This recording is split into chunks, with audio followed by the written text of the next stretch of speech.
Иди угулава сакаубен. Ай, Георгий кадагитес учер. Георгий кадагитес учер. სიყალბე გამაცდება სიმართლე გაიმოჩნდა. ძალა ვერ იქნება ამ ქვეყანაში სიმართლე. სიმართლე იქნება ძალა.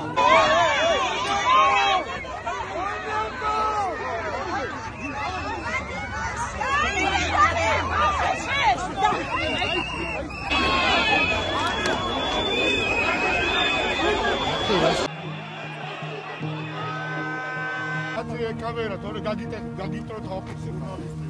ხოდა ვინც არ უნდა იყო გაწიე კამერა.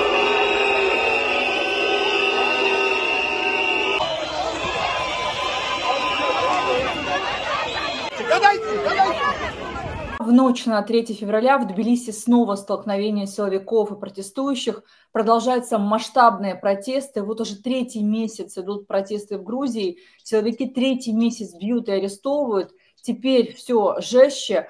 Акция с требованием провести новые выборы и освободить задержанных ранее митингующих переросла в задержание активистов и лидеров оппозиции, а затем и избиение ее участников, в том числе в ночь на 3 февраля 2025 года. Обсудим все это с экс-заместителем министра юстиции Грузии и Украины Гия Гицадзе, известный грузинский политик, украинский политик. Гия, приветствую вас, добрый день. Приветствую вас.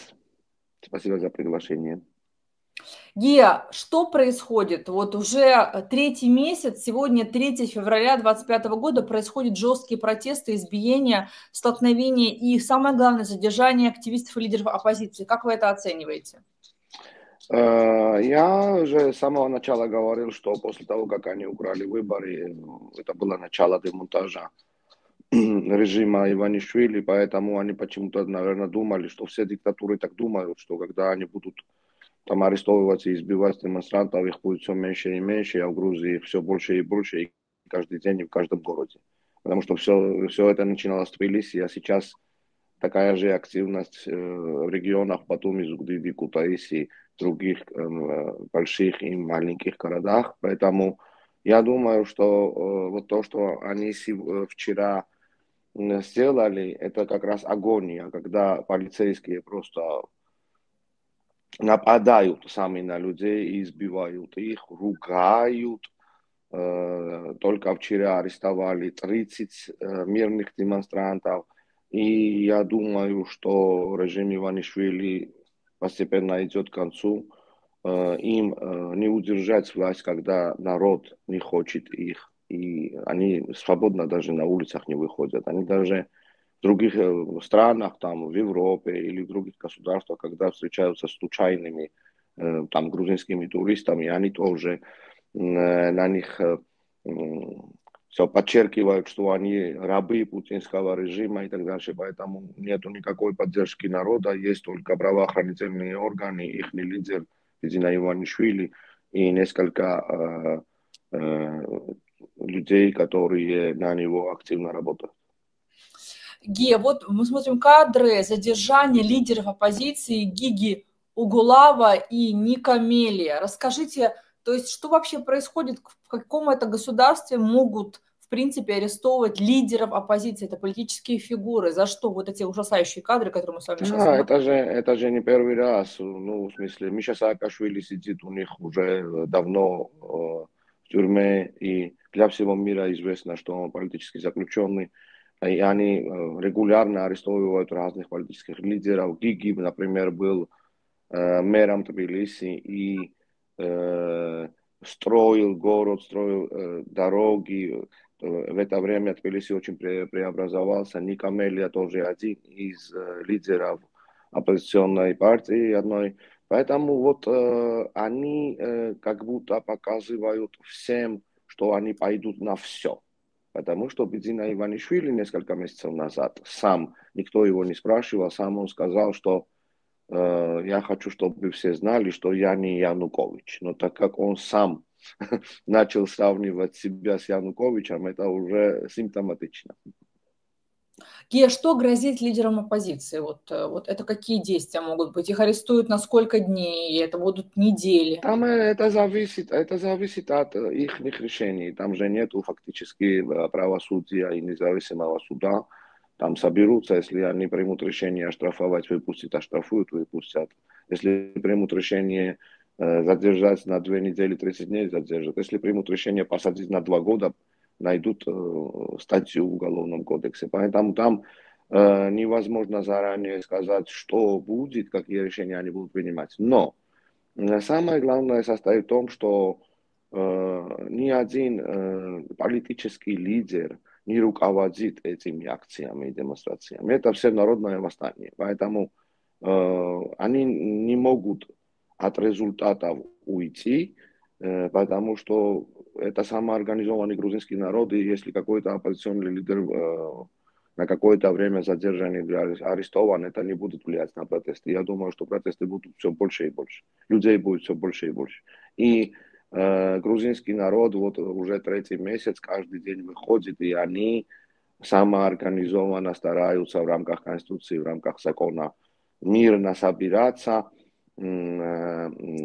и вот такими мирными путями с ними попрощаться. Хотя полиция в последнее время перешли там, на какие-то бандитские действия, они их действия уже давно не похожи на действия полиции. Они как действуют, как ОМОН действует в Москве. Да, и вот одно из ярких кадров хочу вам показать. В избиении и оскорблении демонстрантов принимал участие сам глава департамента по особым поручениям. Гея, что это за департамент в Грузии по особым поручениям, что его сам глава принимает участие в таких ужасающих действиях? Это такая фигура Звят Харазишвили, который санкцирован нашими американскими партнерами. Он в списке Магнитского, и после этого так называемый грузинский президент его наградил орденом достоинства, чтобы его поощрять. А он там сидит в своей машине и матерится, в смысле на демонстрантов, ругает их. А потом там вызывает там, своих сотрудников, они крадут каких-то демонстрантов и вместе избивают. Ну, я думаю, что на это смотреть очень тяжело, но надо это все пережить.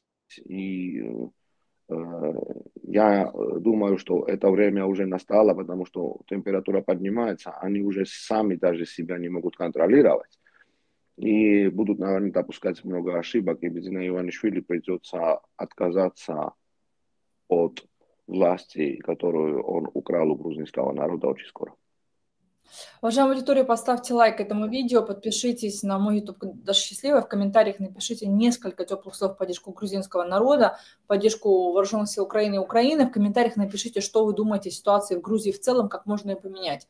Гия, вот я хотела бы с вами о президенте, новоизбранном парламентом Грузии, пророссийским, поговорить, но прежде всего хотела бы вас уточнить. Считаете ли вы, что Саломе Зурабишвили поступила так, как должна была, то есть покинула дворец?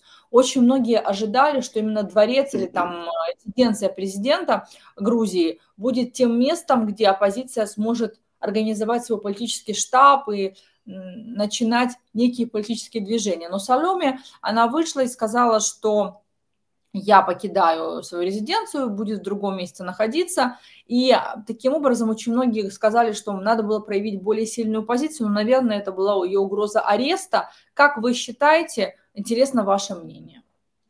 Вы знаете, Саломе Зурабишвили на уровне заявлений, после того, как грузинская мечта перешла все границы и стала ярко выраженным союзником России, после этого она начала делать правильные заявления и устраивала визиты в Европе, в Америке к нашим друзьям, партнерам и так дальше. И все, что она говорила и как она себя вела, это заслуживает похвалы. Но у нее все равно, она же была избранница Бедзины Иванишвили, она же баллотировала от их партии. Поэтому вот то, что она говорила и заявляла, это все окей, а то, что она действуя, например, она не помиловала Мишу Саакашвили, она встречалась с европейскими, с американскими лидерами и говорила, что в Грузии нет власти, в Грузии нет суда, в Грузии нет этого. Я единственный легитимный президент, а пока у нее было время помиловать не только Мишу Саакашвили, но и других политических заключенных. Она не предпринимала такие действия. Поэтому, что мы можем сказать? Можем только поблагодарить Саломе Зурабишвили, что она все равно старалась на международном уровне подчеркнуть, что эти выборы украдены. Ну, она сделала, наверное, то, что она смогла сделать. Ожидали ли вы, что действительно президент уже де-факто, де-юре бывший президент Грузии Саломе Зурабишвили останется в своей резиденции и сделает из нее штаб-квартиру политической оппозиции, борьбы с новым режимом пророссийской грузинской? Я не знал, как она себя поведет. Там было два варианта. Или останется, и люди будут защищать ее резиденцию, или выйдет из здания, но не знаю. Ну, в смысле, логично было то, что мы сейчас получили. Хотя это тоже особо не имеет большого значения. Да, когда оппозиционные лидеры стараются на международном фронте, дипломатическом, довести слово грузинского народа до наших партнеров, это очень хорошо. Но для грузинского народа сейчас конкретно какой-то политик вообще не имеет никакого значения. Если там Саломе Зурабишвили или другие политики будут озвучивать то, что хочет грузинский народ, они останутся политикой. А если нет, тогда они просто уйдут с политики, и грузинский народ все равно продолжит свою борьбу за независимость. Гея, каким вы сегодня видите этапность пути свержения пророссийской власти, грузинская мечта, и точнее многие ее называют российская мечта, учитывая то, что у них их президент, впервые избранный парламентом пророссийским, то есть не обществом, а парламентом, у них их премьер-министр, все коалиция, полностью монобольшинство, как бы я говорю уже, знаете, украинская терминология. Что сегодня можно сделать? Грузия маленькая страна, небольшая экономика, и Грузия зависит, доходы и бюджет, и уровень жизни зависит от сервисов, от обслуживания, от финансово-банковской системы, от туризма. И по всем этим направлениям сейчас большие минусы. Евросоюз не допустил, не признал полномочия, Совет Европы, делегации ПАРЕ не признали полномочия грузинской делегации. Американские власти ввели санкции к нескольким высокопосадовцам. И сейчас будет очень важно, если этот путь, которого начинал Блинкен, будет продолжаться Марко Рубио. Если в ближайшем будущем мы еще увидим какие-то там пару человек, которые дополнительно санкцируются, это будет значить, что Америка не поменяла свою внешнюю политику в отношении с Грузией. Что касается самого Марко Рубио, я очень надеюсь, что он будет принимать правильные решения. Я знаю, что он еще с молодых своих год очень хорошо разбирался в вопросах Грузии, Кавказа. И я знаю, что у него есть своя конкретная позиция, поэтому я надеюсь, что вот шаги, которые сейчас будут приниматься Евросоюзом, Британией и Америкой, ускорят неочередные выборы в Грузии. Кроме этой пути неочередных выборов в Грузии у властей сегодня нету ничего, потому что у них есть, посмотрите, да, у них есть полиция, прокуратура, суд, но они не могут на улицу выйти без охраны. Вы понимаете меня? Ну, в смысле, это такие власти долго не удерживаются. Гея, действительно, новая администрация Трампа, если будем с вами обсуждать этот момент, что может она изменить по сравнению с администрацией Байдена? Потому что я обратила внимание, что Трамп лично пригласил уже бывшего президента Грузии Саломе Зурабишвили на свою инаугурацию, о чем действительно много свидетельствует. Сейчас мы понимаем, что финансирование вообще американское, международное, приостановлено. USAID сайт вообще лег. Как вы сегодня видите контакты администрации нового избранного президента Трампа с Саломе Зурабишвили или с оппозицией? Вот ваш взгляд, как это может работать? Я думаю, что пока идет аудит, и на 90 дней закрыли и у нас в Украине, и в Грузии, там проекты, разные, очень полезные проекты, в принципе, для медиа и так дальше. Но ничего, я думаю, что на уровне дипломатическом, на уровне посла и своими решениями. Они должны просто принимать решения, которыми подчеркнут, что они поддерживают грузинский народ. Председатель комиссии, Хельсинской комиссии, конгрессмен Джой Уилсон каждый день пишет на X свое мнение, как должны себя вести власти Америки, Британии и Евросоюза. И я думаю, что вот постепенно, пошагово будут поступать ответы от Евросоюза, Британии и от Соединенных Штатов Америки. И после этого у Бедзини Иванишвили останется все меньше и меньше ресурсов, чтобы контролировать, потому что там оказалось, что у него под британской юрисдикцией очень много компаний и очень много денег под контролем, и поэтому, наверное, наши британские друзья тоже работают над актами, которыми они могут санкционировать. А что касается Грузии, в Грузии нету нефти, газа и таких ресурсов, чтобы какая-то диктатура своими там ископаемыми там, ну, доходами от ископаемых там удерживала бюджет. Гия, что вы скажете о новоизбранном парламентом Грузии президенте? Интересен ваш все-таки профессиональный взгляд, потому что мы поверхностно знаем об этой фигуре.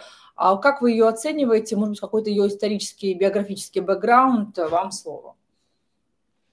У меня свое мнение, может быть, неправильное, просто я же следил за тем, когда, например, Бедзина Иванишвили выбирал на пост президента, кто будет кандидатом с их партии. Первый раз выбрали Георгия Маргвелашвили. А Маргвелашвили, он такой образованный профессор, у него есть свои принципы, свои видения, он прав, не прав, это другое, но просто и Бедзина Иванишвили не смог его контролировать. Месяцев через, не знаю, 3-4 у них начался конфликт, как только Маргвелашвили стал президентом Грузии. Потому что как только он стал президентом Грузии, он сказал, что я президент всех Грузий. И поэтому на все задания от Иванишвили реагировал так, выборочно, что-то выполнял, что-то нет.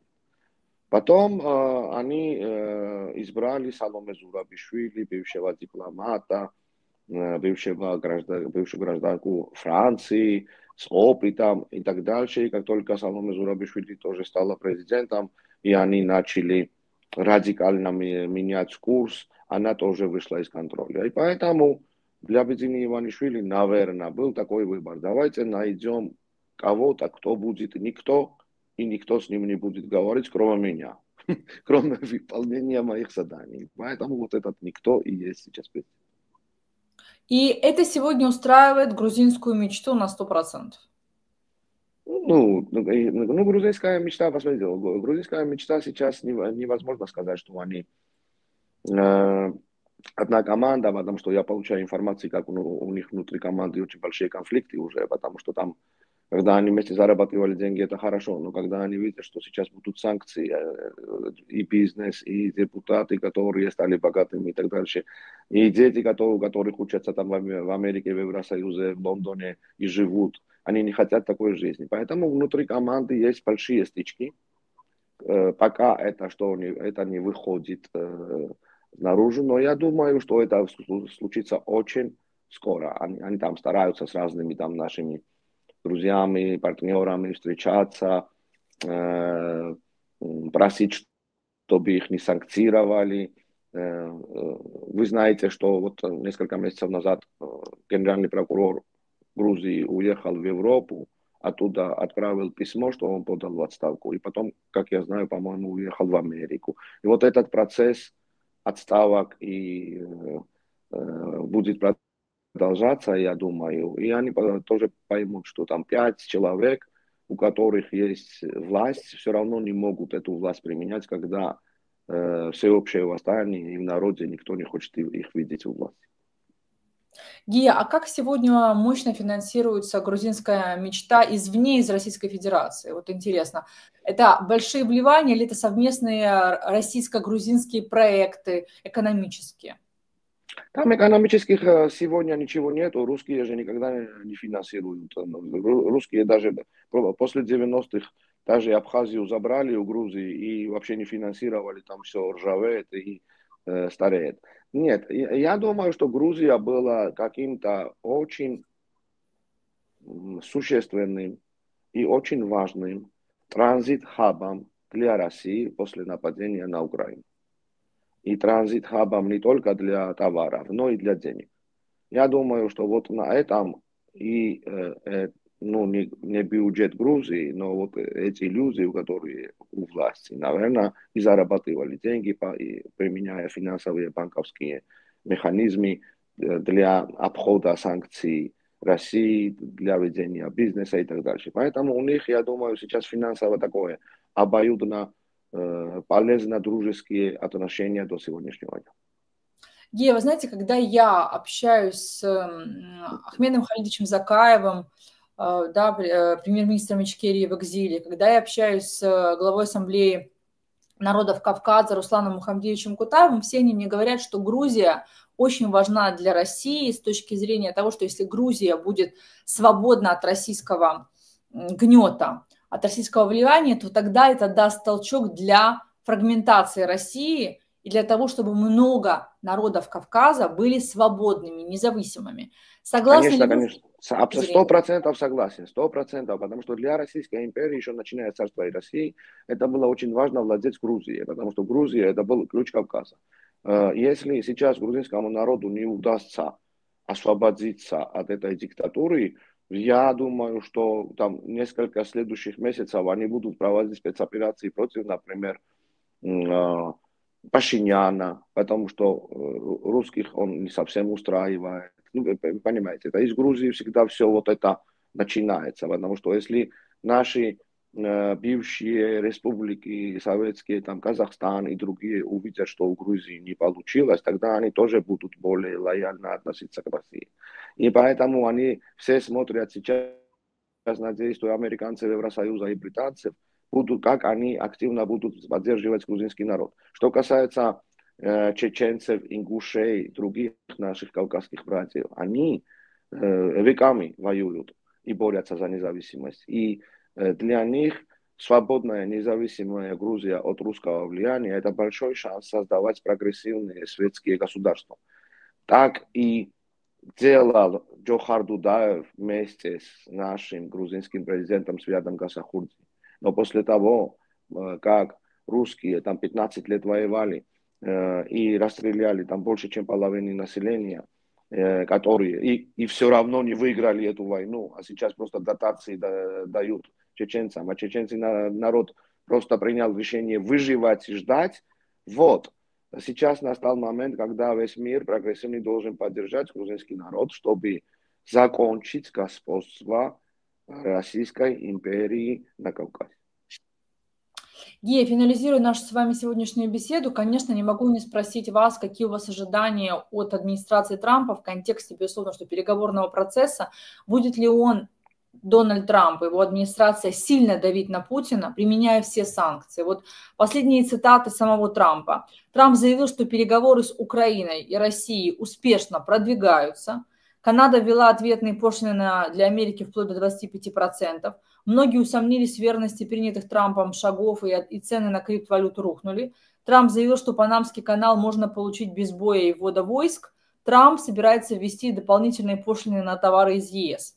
То есть сегодня Дональд Трамп начинает, как мне сказали эксперты, международники, американисты, действовать против своих союзников прежде всего. А у меня вопрос, будет ли он действовать жестко против Путина?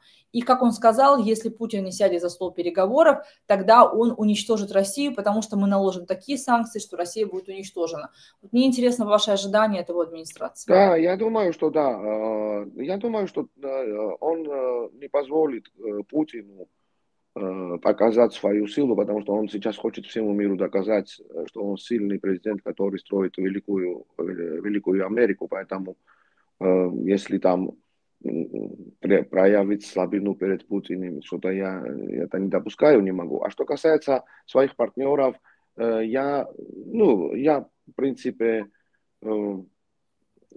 понимаю то, чего он хочет добиться. Например, когда он первый срок его президентства, он когда общался с канцлером Меркель и уговаривал ее поднять финансирование со стороны Германии НАТО, и Германия отказывалась даже в 2% от своего дохода финансировать НАТО, он тогда говорил, что вы хотите, чтобы я финансировал вашу безопасность, чтобы вы себя защищали от России, и торговались, и зарабатывали миллиарды в союзе с Россией. Поэтому там есть вот эта экстравагантность, но у него такая цель, он хочет уменьшить влияние китайцев в Канаде, Гренландии и Панамском канале. А что касается внешней политики, я не думаю, что администрация Трампа будет торговаться с русскими насчет Грузии, потому что если с ними торговаться насчет Грузии и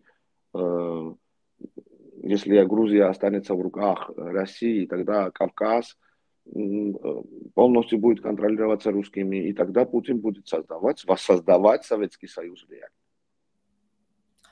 Уважаемая аудитория, традиционно поставьте лайк этому видео, в комментариях напишите, что вы думаете о ситуации в Грузии, в Украине, о ситуации в Америке. Нам интересно, ценно ваше мнение. Известный украинский политик Гия Гецадзе, мы сегодня обсуждали протестное движение в Грузии и как силовики избивают, арестовывают оппозицию, как они очень жестко действуют против общества грузинского. Мы желаем Грузии победы над Россией во всех смыслах этого слова. И, безусловно, что Украина должна победить Россию. Это победы нам всем во всех фронтах. Гея, спасибо вам большое.